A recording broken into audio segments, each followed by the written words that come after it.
ஒருத்தர் வேகமாக நடந்து போகிறார். கடத்தெருவில் ஒரு ஸ்வீட்டு கடையை பார்க்குறார். உடனே சடன் பிரேக் போட்டது மாதிரி நிற்கிறார். ஒரு ஸ்வீட் வாங்கி சாப்பிட்லாமேன்னு மனசு சொல்லுது.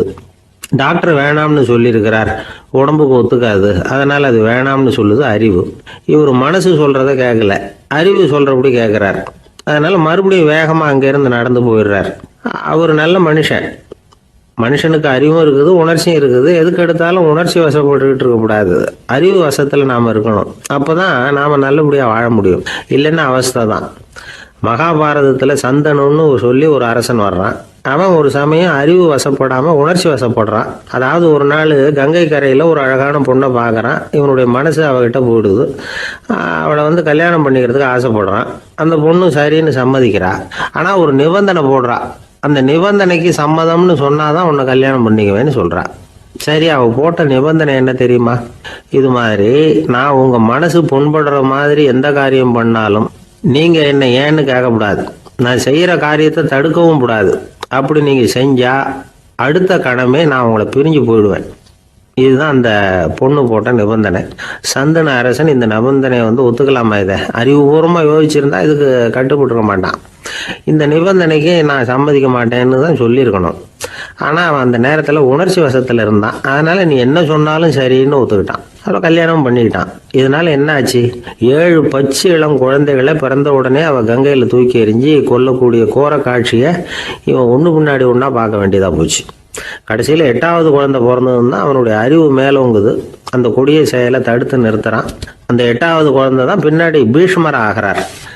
ஒரு பக்தி பிரசங்கத்தில் ஒரு பேச்சாளர் இந்த விஷயத்தை சொல்லிவிட்டு இன்னொரு விஷயமும் சொன்னார். அது என்னன்னா, சந்தனு மன்னன் அறிவுக்கும் உணர்ச்சிக்கும் நடுவில் அகப்பட்டு தவிச்சதுனால அவன் வம்சத்தில் வந்த கௌரவர்கள் உணர்ச்சி வசப்பட்டாங்க, பாண்டவர்கள் அறிவு வசப்பட்டாங்க அப்படின்னு சொன்னார்.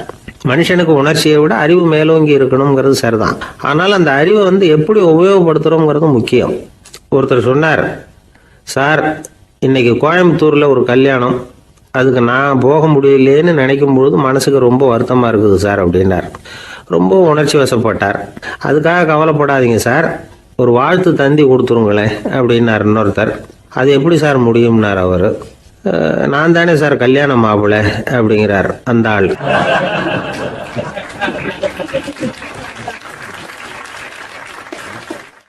ஒரு அழகான கடற்கரை. சுற்றுலா பயணிகள் நிறைய பேர் அங்கே போகிறது வழக்கம். சனி ஞாயிறு கூட்டம் அதிகமாக இருக்கும். அதோட விளைவு என்னங்கிறது அடுத்த நாள் தான் தெரியும். ஆமாம், அந்த கடற்கரையை சுத்தப்படுத்துகிற தொழிலாளிகள் திங்கட்கிழமை ரொம்ப சிரமப்படுவாங்க.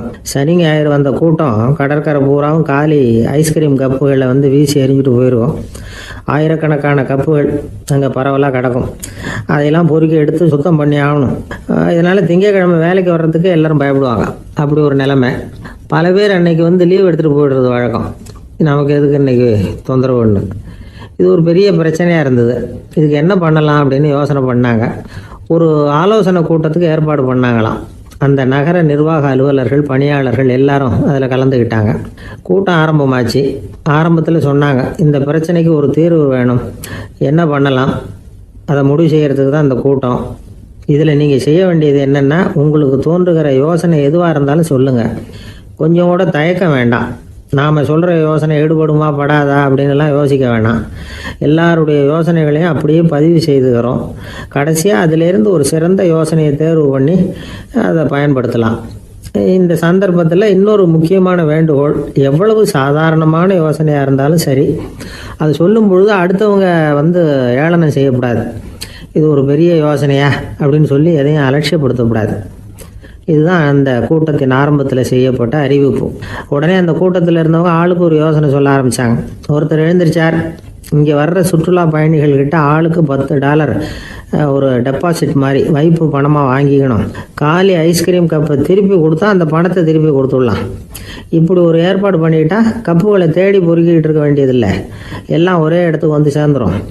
அப்படியே நாம் தூக்கிட்டு போய் ஒரு இடத்துல கொட்டி விடலாம் அப்படின்னாரு. இன்னொருத்தர் எழுந்திரிச்சார், கப்பை கீழே போட்டால் $50 அபராதம் அப்படின்னு அங்கங்கே போர்டு எழுதி வச்சுடலாம். கப்புகளை போடுறதுக்கு அங்கங்கே பெரிய கூடைகளை வச்சுடலாம். நாம் சாவகாசமாக அந்த கூடைகளை சேகரம் பண்ணிக்கலாம் அப்படின்னாராம். இன்னொருத்தர் எழுந்திரிச்சு கொஞ்சம் கோபமாக பேசினார். கப்புகளை அவங்க வாயிலேயே திணிச்சு விடணும், அதுகளை முன்னு சாப்பிட்டு பார்த்தா தான் தெரியும் அது எவ்வளவு கஷ்டங்கிறது அப்படின்னு ரொம்ப கடுமையாக பேசியிருக்காரு. இது வேடிக்கையாக தெரிஞ்சாலும் இந்த யோசனையும் பதிவு செஞ்சுக்கிட்டாங்களாம். இப்படி பல யோசனைகள் கடைசியாக எல்லாத்தையும் படித்து பார்த்துட்டு பரிசீலனை பண்ணாங்க. அப்புறம் தான் யோசனை வந்தது. இவர் வேடிக்கையாக சொன்னது கப்புகளை அவங்கவுங்க வாயிலே திணிச்சு சாப்பிட சொல்லணும், அதுதான் தண்டனைன்னார்ல. ஏன் அப்படி சாப்பிட்றது மாதிரியே கப்புகளை தயார் பண்ண என்ன அப்படின்னு சிந்திக்க ஆரம்பித்தாங்களாம். ஆகா, அதுதான் சரின்னு ஒரு முடிவுக்கு வந்தாங்க. அதுலேருந்து உருவானது தான் இந்த வேஃபர் கப்ஸ். ஐஸ்கிரீமை சாப்பிட்டு முடிச்சதும் கப்பையும் சாப்பிட்டுடலாம். கோன் ஐஸ்கிரீம் சாப்பிட்றோம்ல, அதுதான். அமெரிக்காவில் மியாமி கடற்கரையில் ரொம்ப காலமாக இருந்துக்கிட்டு வந்த குப்பை பிரச்சனைக்கு இப்படி தான் ஒரு தீர்வு வந்துதான். இதுலேருந்து நாம் புரிஞ்சிக்க வேண்டியது என்னென்னா, நாம் அன்றாட எத்தனையோ பிரச்சனைகளை சந்திக்கிறோம், அதுக்கெல்லாம் தீர்வு உண்டு. அது எங்கே ஒளிஞ்சிருக்குன்னு கண்டுபிடிக்கணும். அந்த அந்த யோசனையையும் நல்லா தீவிரமாக யோசிக்கணும். யார் என்ன யோசனை சொன்னாலும் அதை அலட்சியப்படுத்தக்கூடாது. அக்கறையோடு கவனிக்கணும், அதை யோசித்து பார்க்கணும். ஒரு அம்மா தன்னோட வீட்டுக்காரரை ஒரு மனநல மருத்துவர்கிட்ட அழைச்சிட்டு வந்தாங்களாம். டாக்டர், இவருக்கு கோன் ஐஸ்கிரீம் பிடிக்கல, பேப்பர் கப்பில் இருக்கிற ஐஸ்கிரீம் தான் வேணும்னு அடம் பிடிக்கிறார் அப்படின்னாங்களாம். அது ஒன்றும் தப்பு இல்லையேன்னாராம் டாக்டர். இதுக்கு அந்த அம்மா சொன்னாங்களாம், இவர் கப்பு ஐஸ்கிரீம் வாங்குறதுல தப்பு இல்லை டாக்டர், பிரச்சனை அது இல்லை. அப்புறம் வேற என்னன்னு கேட்டிருக்காரு. வாங்கினதும் ஐஸ்கிரீமை கீழே கொட்டிவிட்டு அந்த பேப்பர் கப்பை மட்டும் விரும்பி சாப்பிட்றார், அதனால தான் அவங்ககிட்ட அழைச்சிட்டு வந்தேன் அப்படின்னாங்களாம். ஒரு கணவன் மனைவி எப்போ பார்த்தாலும் அவங்க 2 பேருக்கும் இடையில சண்டை வந்துக்கிட்டே இருந்தது. இதில் என்ன ஆச்சரியங்கிறீங்களா? நான் அதுக்காக சொல்ல வரல, இது வேற விஷயம். அதாவது சண்டை போடாமல் இருக்கிறதுக்கு வழி சொல்கிற தகவல் இது.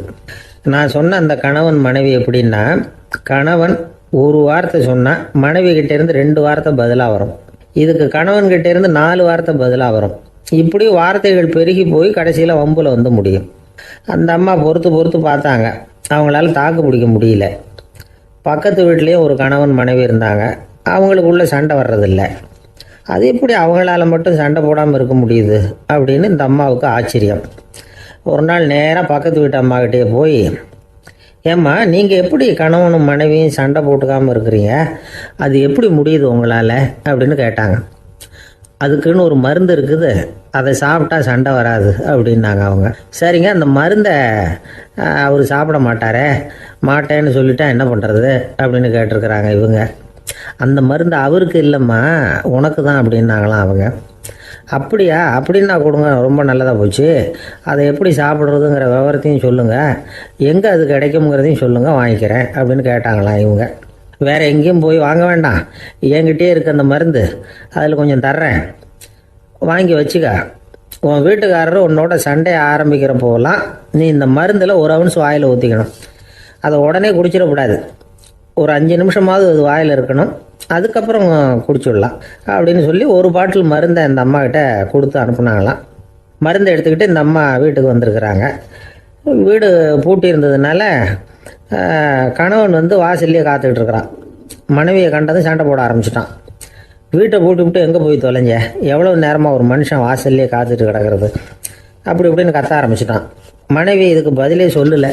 அந்த அம்மா பேசாமல் வீட்டை திறந்தாங்க, சமையல் அறைக்குள்ளே போனாங்க, ஒரு அவுன்ஸ் மருந்தை வாயில் ஊற்றிக்கிட்டாங்க. அன்னைக்கு சண்டை மேற்கொண்டு வளரவே இல்லை, நின்றுட்டுது. மருந்து பரவாயில்லை. அதுக்கப்புறம் பல சந்தர்ப்பங்களில் சண்டை வரும் போல் இருக்கிற போலாம் இந்த மருந்து அதை நிறுத்தியிருக்கு.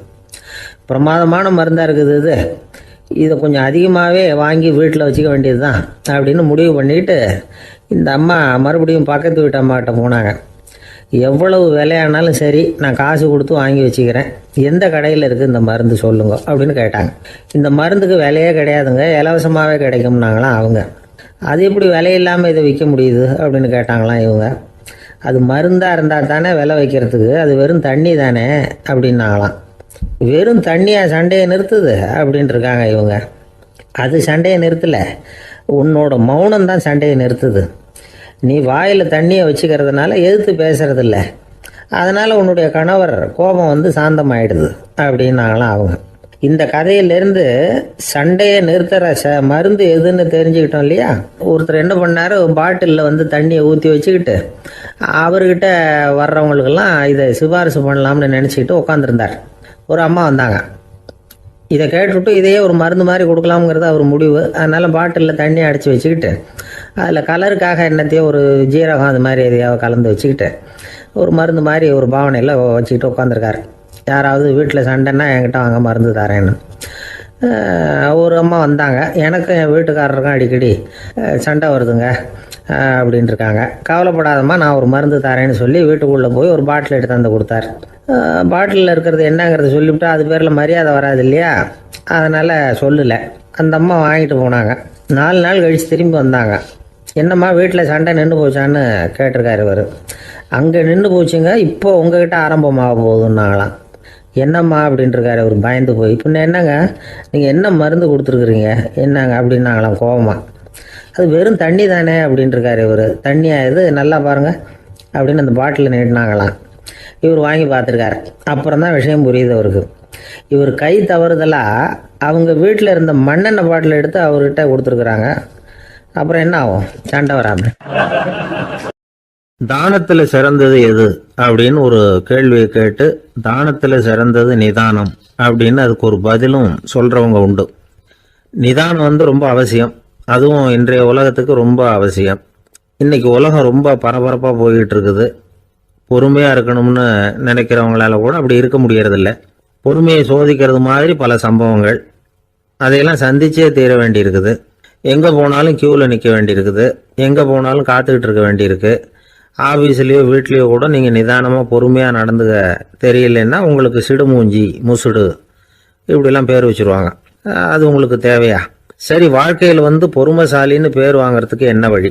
முதல் பாயிண்ட், நீங்கள் நினைக்கிறது, எதிர்பார்க்கறது, செய்யறது எல்லாமே 100% கரெக்டாக நடக்கணும்னு ஆசைப்படக்கூடாது. எதுவாக இருந்தாலும் அதில் ஓரளவுக்கு தவறு நடக்கலாம் அப்படிங்கிறத எதிர்பார்த்தே இருக்கணும். ஓரளவுக்கு அதை அனுமதிக்கணும். ஒரு நண்பரை 6 மணிக்கு ஒரு இடத்துக்கு வர சொல்லியிருக்கிறீங்க. 6 மணிக்கு அவர் வரலை. உடனே பொறுமை இழந்து நடந்துக்கக்கூடாது. ஒரு 10 நிமிஷம் டிலே ஆகலாம். ஒரு வர்ற வழியில் பஸ்ஸு கூட ஏதாவது டிராஃபிக்கில் மாட்டியிருக்கலாம். அதெல்லாம் எதிர்பார்த்தே கொஞ்சம் காத்திருக்கிறதுல ஒன்றும் தப்பு இல்லை. சில சமயம் டிலே ஆகிறது கூட நல்லதாக முடியும். ஒரு பஸ்ஸை தவற விட்டுட்டு ஐயோ கொஞ்சம் ஒரு 2 நிமிஷம் முன்னாடி வந்திருந்தா பிடிச்சிருக்கலாமே அப்படின்னு தவிச்சிக்கிட்டு இருப்பாங்க சில பேர். அடுத்தபடியாக வர்ற பஸ்ஸு நேரடியாக நீங்கள் போக வேண்டிய இடத்துக்கே கொண்டு போய் விடுற பஸ்ஸாக கூட இருக்கலாம். அது உங்களுக்கு முன்னாடி தெரியாதுல்ல. சில நெருக்கடியான சூழ்நிலைகளை தமாஷா எடுத்துக்கிறதுக்கு பழகிக்கணும். சில இடங்களுக்கு போகிறப்ப காத்திருக்கிறதுக்கு நம்ம மனசை தயார்படுத்திக்கிட்டே போகணும். ஒரு ரயிலுக்கோ பஸ்ஸுக்கோ அல்லது விமானத்துக்கோ கப்பல் பிரயாணத்துக்கோ போகிறப்போ அங்கே போய் நீங்கள் மணிக்கணக்கில் கூட காத்துக்கிட்டு தான் இருக்கணும். புறப்படுற நேரம் கூட மாறலாம். நீங்கள் போய் சேர்ந்ததும் அது உடனே புறப்படணும்னு கட்டாயமாக என்ன? அது மாதிரி சமயத்தில் படிக்கிறதுக்குன்னு சில சுவாரஸ்யமான புத்தகங்களையும் கையில் எடுத்துக்கலாம். உங்களை சுற்றி எவ்வளவோ சுவாரஸ்யமான சம்பவங்கள் நடந்துக்கிட்டு இருக்குதுல்ல, அதையெல்லாம் வேடிக்கை பாருங்கள். எதுக்காக காத்துக்கிட்டு இருக்கிறோமோ அந்த காரியத்தில் உண்மையாகவே நமக்கு ஒரு அக்கறை இருந்தால் நமக்கு போர் அடிக்காது. சில கோயில்களில் பார்த்துருப்பீங்க, தரிசனத்துக்காக பக்தர்கள் நாள் கணக்கில் காத்துக்கிட்டு இருப்பாங்க. அவங்களெலாம் அழுத்துக்கிறது இல்லை. ஆண்டவனை தரிசிக்கணுங்கிற உண்மையான அக்கறை இருக்கிறதுனால அவங்களுக்கு போர் அடிக்கிறது இல்லை. ஆனால் சில சினிமா தியேட்டரில் கூட பார்க்கலாமே, சினிமா கியூ கூட அப்படி தான். சாயந்தரம் 6 மணி ஆட்டத்துக்கு காலம்பரம் 6 மணிக்கே போய் கூட காத்துக்கிட்டு இருப்பாங்க. அவங்களுக்கெல்லாம் போர் அடிக்காது, படம் பார்க்குற ஆர்வம். இன்னொரு முக்கியமான விஷயத்த நாம் பழக்கப்படுத்திக்கணும். லிவ் ஃபார் தி மூமெண்ட் அப்படிங்கிறாங்க நிபுணர்கள். ரொம்ப பேர் எப்படின்னா அடுத்தபடியாக நடக்க போகிற விஷயத்திலேயே கவனமாக இருப்பாங்க. அந்த நினைப்புலேயே இந்த நிமிஷத்தை பொறுமை இல்லாமல் கழிப்பாங்க. ஒருத்தர் இருக்கார், அவர் எப்படின்னா ஆஃபீஸ் முடியறதுக்குள்ளேயே சார் 5 மணிக்கெல்லாம் ரெடியாக இருங்க, நாம் அந்த ஹோட்டலில் போய் டிஃபன் சாப்பிட்ணும் அப்படின்னு 4 மணிலேருந்து சொல்லிகிட்டு இருப்பார். 4:55 பரபரப்பாக ஓடி வருவார். 2 பேரும் புறப்படுவோம், ஹோட்டலுக்கு போவோம், சாப்பிட்டுக்கிட்டு இருப்போம். அப்படி சாப்பிட்டுட்டு இருக்கிறப்ப சார் சாப்பிட்டு முடித்ததும் நேராக ஒரு ஜவுளி கடைக்கு போகிறோம் அப்படிம்பார். பரபரக்க சாப்பிட்டு முடிப்பார், புறப்படுவார். ஜவுளி கடையில் அவசரமாக சீக்கிரம் பில் போடுங்க சார், சினிமாவுக்கு நேரம் ஆகிடும்பார். சினிமா தியேட்டரில் உட்காந்து அடுத்தபடியாக எங்கே டின்னர் சாப்பிட்றதுன்னு யோசனை பண்ணிகிட்டு இருப்பார். ராத்திரி படுக்கையில் விழுந்ததுக்கு அப்புறமும் நாளைக்கு காலையில் எழுந்திரிச்சதும் அதை பண்ணணும் இதை பண்ணணும்னு திட்டம் போட்டுக்கிட்டே இருப்பார். அதாவது எப்பவும் அடுத்த நிமிஷம், அடுத்த நாள், அடுத்த வாரம், அடுத்த வருஷம், இதுதான் அவங்க சிந்தனை. இந்த நிமிஷம் என்ஜாய்மெண்ட்டை அவங்க இழந்துடுறாங்களாம். அதனால தான் வாழ்நாள் பூரா பொறுமையின்மை, அவஸ்தை, அல்லல். அதனால் நாம் எல்லாரும் வாழ்க்கையில் நிதானமாக இருக்கிறதுக்கு கற்றுக்கணுமா. அதுக்காக இந்த நிதானத்துக்கு வேறு விதமான அர்த்தம் பண்ணிக்கக்கூடாது. ஒருத்தர் அப்படித்தான் ஒரு தடவை அவருடைய குதிரை காணாமல் போயிட்டு தான். அதுக்காக அவர் கவலைப்படல, நிம்மதியாக இருந்தார், சந்தோஷமாக இருந்தார். என்ன சார் இது, உங்கள் குதிரை திருட்டு போயிட்டுதுங்கிறீங்க, நீங்கள் கவலைப்படாமல் இருக்கிறீங்களே அப்படின்னு கேட்டாங்களாம். அதுக்கு அவர் சொல்லியிருக்கார், நல்ல வேலை சார், கட்டியிருந்த குதிரை காணாமல் போயிருக்குது. நான் அது மேலே உட்காந்துருக்கிற சமயம் அது காணாமல் போயிருந்ததுன்னா, திருட்டு போயிருந்ததுன்னா நானும் சேர்ந்துல காணாமல் போயிருப்பேன் அப்படின்னாராம். எவ்வளவு நிதானமான ஆள் பாருங்க. ஒரு சராசரி மனிதனுடைய இயல்பு என்ன? இன்பம் வந்தால் துள்ளி குதிப்பான், துன்பம் வந்தால் சோர்ந்து போய் ஒரு மூலையில் உட்காந்துருவான். இவன் தான் சராசரி மனிதன். ஆனால் ஒருத்தன் இன்பம் வந்தால் அதுக்காக மகிழ்ச்சி அடையிறதில்ல, துன்பம் வந்தால் அதுக்காக சோர்ந்து போகிறதில்ல அப்படின்னு வச்சுக்கோங்க. அப்படி இருந்தால் அவன் சாதாரண ஆள் கிடையாது. ஒரு ஊரில் ஒரு ஞானி இருந்தார். அவரை தேடிட்டு ஒரு பெரியவர் வந்தார். ஐயா, ஞானத்தில் சிறந்த ஞானம் எது அப்படின்னு கேட்டாராம். இதுக்கு அந்த ஞானி என்ன பதில் சொன்னார் தெரியுமா? இன்பத்தினால மகிழ்ச்சி அடையாமலும் துன்பத்தினால சோர்வு அடையாமலும் இருக்கிறது தான் அந்த ஞானம், பெரிய ஞானம் அப்படின்னாராம். சரி சுவாமி, அப்படிப்பட்ட ஞானம் உங்களுக்கு எப்படி வந்ததுன்னு கேட்டிருக்காரு இவர். அதை நான் ஒரு கழுதைகிட்ட இருந்து கற்றுக்கிட்டேன் அப்படின்னாராம் அவர். இவருக்கு ஒன்றும் புரியல, ஒரு மாதிரியாக முழிச்சிருக்கிறார். இதை அவர் புரிஞ்சுக்கிட்டார். நீங்கள் நாளைக்கு காலையில் நம்முடைய ஆசிரமத்துக்கு வாங்க, புரிய வைக்கிறேன்னாராம். சரின்னு அவர் போயிட்டார். மறுநாள் காலையில் ஆசிரமத்துக்கு வந்து சேர்ந்தார். ஞானி அவரை கூப்பிட்டு உட்கார வச்சார். வாங்க, வந்து இப்படி உட்காருங்க, கொஞ்ச நேரத்தில் இந்த வழியாக ஒரு கழுதை போகும், அதை கவனித்து பாருங்கன்னாராம். இவருக்கு இன்னமும் ஒன்றும் புரியாமல் போச்சு, ஒரே குழப்பம். இருந்தாலும் அந்த ஞானி சொன்னது மாதிரியே உட்காந்துருக்கிறார். கொஞ்ச நேரத்தில் இந்த வழியாக ஒரு கழுதை போச்சு. அது முதுக நிறைய அழுக்கு மூட்டைகள், அதை சுமந்துக்கிட்டு போகுது. ஒரு செலவு தொழிலாளி அதை ஓட்டிகிட்டு போகிறார். கொஞ்சம் தூரத்தில் ஒரு ஆறு இருக்குது. அங்கே போய் துணியெல்லாம் சுத்தப்படுத்திக்கிட்டு சாயந்தரமாக திரும்பி இந்த வழியாகவே வருவாங்க. ஞானி சொன்னது மாதிரியே இந்த பெரியவர் அழுக்கு மூட்டையை சுமந்துக்கிட்டு போகிற அந்த கழுதையை கவனித்தார். கழுதை போயிட்டுது. அதுக்கப்புறம் ஞானியை திரும்பி பார்த்தார். இப்போ அந்த ஞானி சொன்னார், சாயந்தரம் வரைக்கும் நீங்கள் இங்கேயே இருக்கணும்னார். அதே மாதிரி இவர் இருந்தார். சாயந்தரமாக அந்த ஞானி சொன்னார், ஐயா, இப்போ கொஞ்ச நேரத்தில் அந்த கழுதை இந்த வழியாக திரும்பி வரும், அதையும் கவனித்து பாருங்கன்னார். இவரும் கவனித்து பார்க்குறார். கழுதை வந்தது. அது முதுகில் சலவை செய்யப்பட்ட துணி மூட்டை, அது பாட்டுக்கு சுமந்துக்கிட்டு போய்கிட்டு இருக்குது. பெரியவருக்கு ஒன்றும் புரியல, பொறுமை இழந்துவிட்டார். சரி சுவாமி, இந்த கழுதைக்கும் உங்கள் ஞானத்துக்கும் என்ன சம்பந்தம் அப்படின்னார். இப்போ அந்த ஞானி விளக்கினார். ஐயா, இந்த கழுதை இதே மாதிரி தினமும் காலையில் அழுக்கு மூட்டைகளை சுமந்துக்கிட்டு ஆற்றுக்கு போகுது, மாலையில் வெண்மையான சுத்தமான துணிகளை சுமந்துக்கிட்டு திரும்பி ஊருக்கு போகுது. காலையில் இது போகும் பொழுது முதுகில் அழுக்கு மூட்டைகளை சுமந்துக்கிட்டு போகிறோமேங்கிற வருத்தமும் அதுக்கு கிடையாது. சாயந்தரம் திரும்பி வரும்பொழுது சுத்தமான துணிகளை சுமந்துக்கிட்டு வர்றோமேங்கிற மகிழ்ச்சியும் அதுக்கு இல்லை. இதை பார்த்து தான் நானும் அது மாதிரி ஞானத்தை கற்றுக்கிட்டேன் அப்படின்னாராம். அதனால் யார் கற்றுக் கொடுக்குறாங்க அப்படிங்கிறத விட எதை கற்றுக்கிறோம் அப்படிங்கிறது தான் முக்கியம். ஒரு சினிமா பார்க்குறோம், ஒரு அருவி கொட்டுறது மாதிரி காட்சி வருது, தண்ணீர் வழியுது. படம் முடிஞ்சதும் பார்த்தீங்கன்னா அந்த திரை என்ன நனைஞ்சு போயா இருக்கும். ஒரு தீப்பிடிச்சு எரியிற காட்சியே சினிமாவில் பார்க்குறீங்க, காட்சி முடிஞ்சதும் அந்த வெண் திரையே கருகி போயா இருக்கும். படத்தில் வர்ற தண்ணீரும் நெருப்பும் அந்த திரையை பாதிக்கிறது இல்லை. நாம் அந்த திரை மாதிரி இருக்கிறதுக்கு கற்றுக்கணுமா. அந்த பக்குவம் வந்துவிட்டதுன்னா இன்பமும் துன்பமும் நம்ம எதுவும் செய்யாது. ஒரு சினிமாவை பார்க்குற வரைக்கும் சிரிக்கலாம், அழலாம். பார்த்துட்டு வெளியில் வரும்பொழுது அழுதுகிட்டே வரக்கூடாது. ஒருத்தர் வந்தார், அப்படி படம் முடிஞ்சு வெளியில் வரும்பொழுது அருவி மாதிரி கண்ணீர் சிந்திக்கிட்டே வரார். ஏன் சார், படம் அவ்வளவு சோகமா அப்படின்னு கேட்டார். இன்னொருத்தர், இல்லை சார், கூட்டம் ரொம்ப குறைச்சல் சார், மொத்தம் படம் பார்க்க வந்தவங்களே 15 பேர் தான் சார் அப்படின்னார் கண்ணீரை தொடச்சிக்கிட்டே. அதுக்கு நீங்கள் ஏன் சார் அழறீங்கன்னு கேட்டார் அவர். இந்த படத்தோட தயாரிப்பாளரே நான் தான் சார் அப்படின்னாரா இவர். ஒரு நண்பர் வந்தார். ரொம்பவும் இறுக்கமாக உடை அணிஞ்சிருந்தார். அதாவது ஆடைக்குள்ளே அவர் மாட்டிக்கிட்டு இருந்தது மாதிரி தெரிஞ்சது. ஏன் துணி குறைச்சலாக எடுத்துட்டிங்களா அப்படின்னு கேட்டோம். இல்லைங்க, எனக்கு எப்போவுமே இறுக்கமாக உடை அணிகிறது தான் பிடிக்கும் அப்படின்னார். ஒருத்தர் எப்படி உடை அணிகிறார் அப்படிங்கிறத வச்சு அந்த ஆள் எப்படிப்பட்டவர் அப்படிங்கிறத கண்டுபிடிச்சிடலாம்.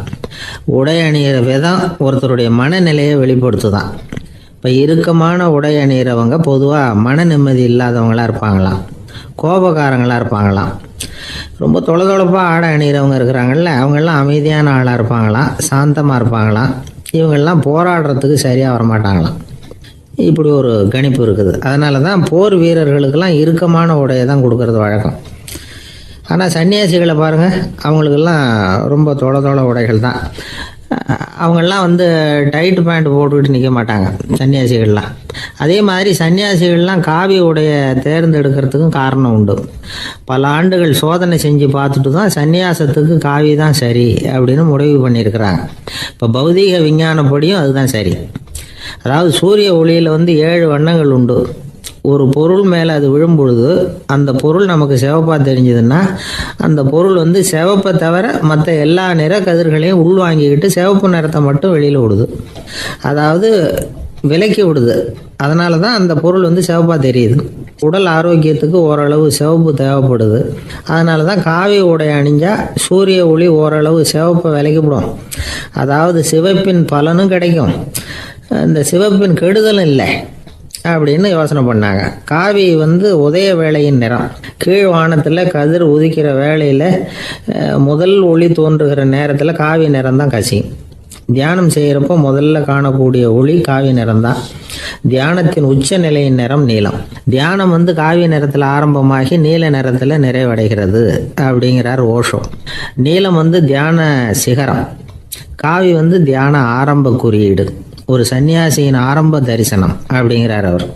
ஒருத்தர் நாள் பூரா காவி உடைய அணிஞ்சிருந்தா அந்த நிறம் வந்து அவருக்கு வந்து தியானத்தை பற்றிய நினைவை வந்து ஊட்டிக்கிட்டே இருக்கும். இப்படியே வந்து ஆடைக்கும் தியானத்துக்கும் இடையில ஒரு தொடர் ஏற்படுது. ஒரு துறவியின் உள்ளார்ந்த பண்பாக அது மாறுது.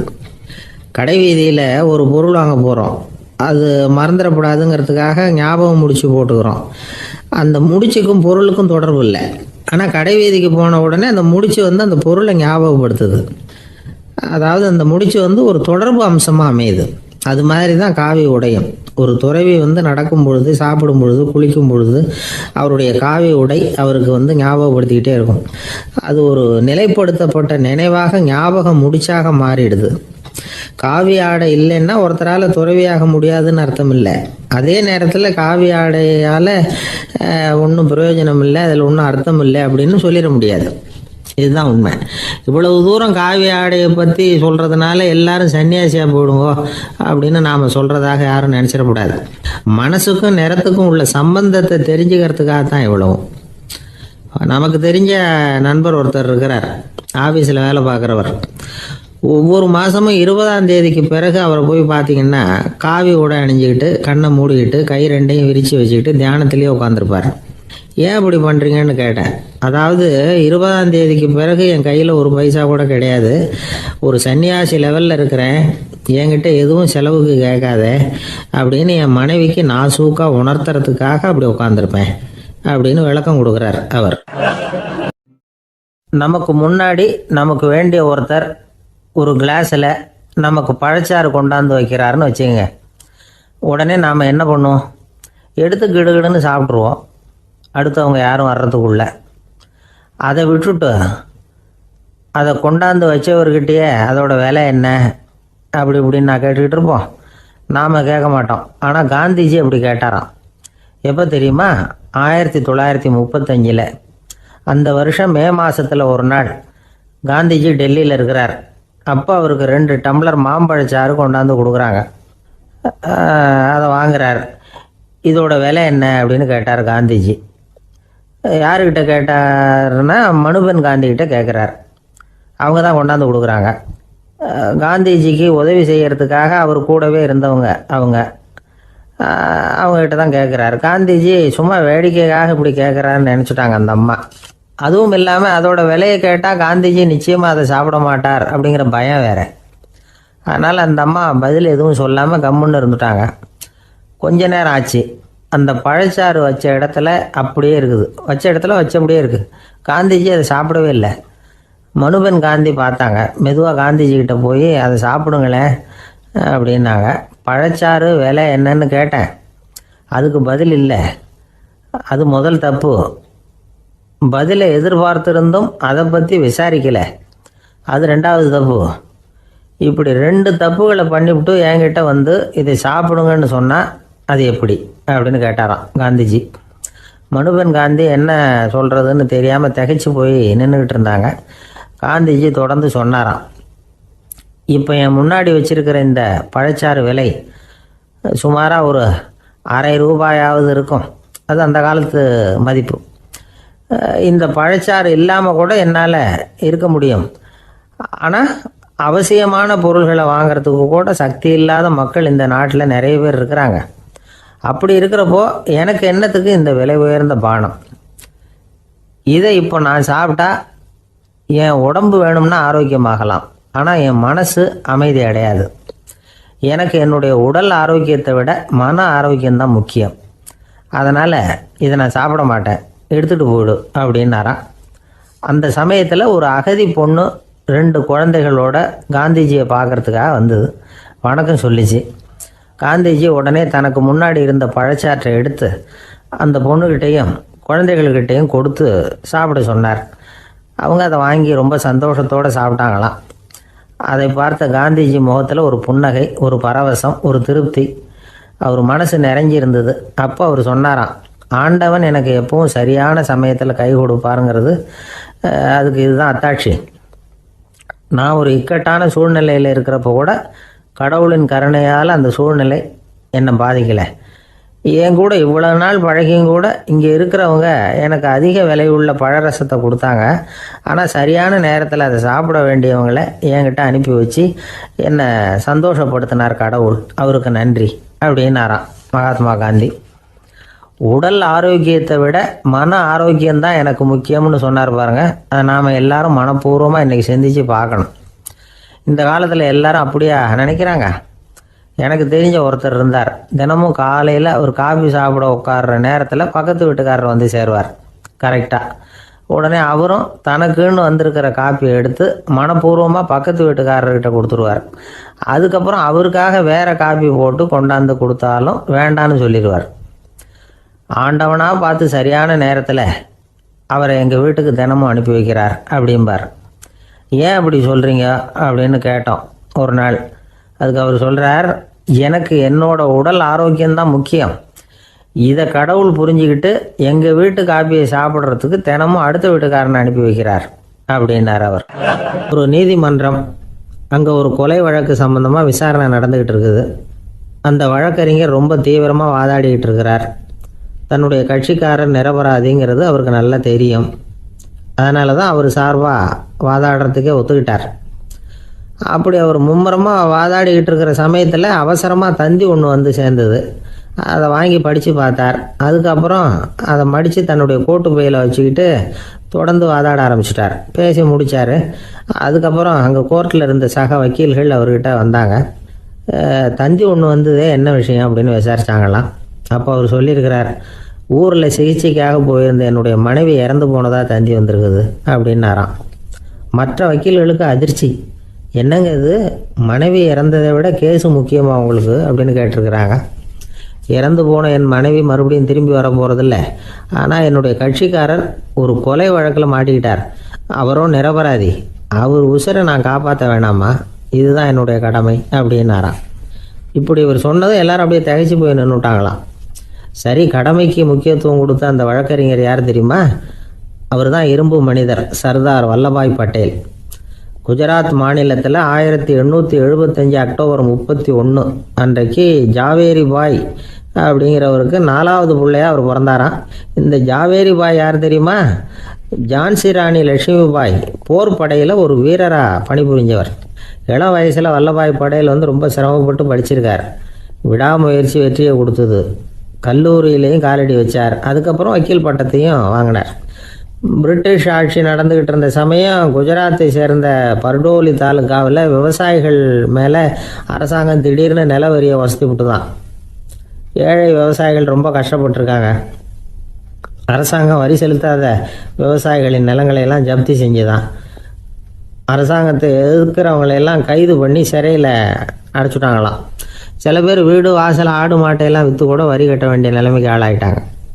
வழக்கறிஞர் வல்லபாய் பட்டேல் நில வரியை உடனே ரத்து பண்ணணும் அப்படின்னு பம்பாய் கவர்னருக்கு ஒரு கடிதம் எழுதினார். எந்த பலனும் இல்லை. உடனே எல்லா விவசாயிகளையும் அணி திரட்டினார். அதுக்கு தானே தலைமை தாங்கினார். சத்தியாகிரகம் நடத்தினார். அந்த பகுதியில் எந்த வேலையும் நடக்கலை. வேறு வழி இல்லை. ஆட்சியாளர்கள் உடனே வரியை ரத்து பண்ணாங்க. சிறையில் இருந்தவங்களெல்லாம் வெளில விட்டாங்க. 1928 ஆகஸ்ட் 6 சர்க்காருக்கும் விவசாயிகளுக்கும் இடையில் ஒரு உடன்பாடு ஏற்பட்டது. அதுக்கப்புறம் தான் நிலைமை சரியாக போச்சான். வல்லபாய் பட்டேலின் பொது சேவையை பாராட்டின பொதுமக்கள் அவருக்கு சர்தார் அப்படிங்கிற பட்டத்தை கொடுத்தாங்களாம். சர்தார்னா தலைவர் அல்லது தளபதின்னு அர்த்தம். இரும்பு மனிதர்னு இவருக்கு பேர். இருந்தாலும் நகைச்சுவை உணர்வும் இவருக்கு நிறைய உண்டு. ஒரு தடவை ஒரு பத்திரிகை நிருபர் வந்திருக்கார். சர்தார் பட்டேல்கிட்ட அவருக்கு பிடிச்ச பண்பாடு கலாச்சாரம் எது அப்படின்னு கேட்கணும்னு ஆசை. அதனால் அவரை பார்த்து கேட்டாராம், ஏங்க உங்களுக்கு பிடிச்ச கல்ச்சர் எது அப்படின்னு கேட்டிருக்கார். இதுக்கு சர்தார் பட்டேல் சொன்ன பதில் என்ன தெரியுமா? எனக்கு பிடிச்ச கல்ச்சர் அக்ரிகல்ச்சர் அப்படின்னாராம்.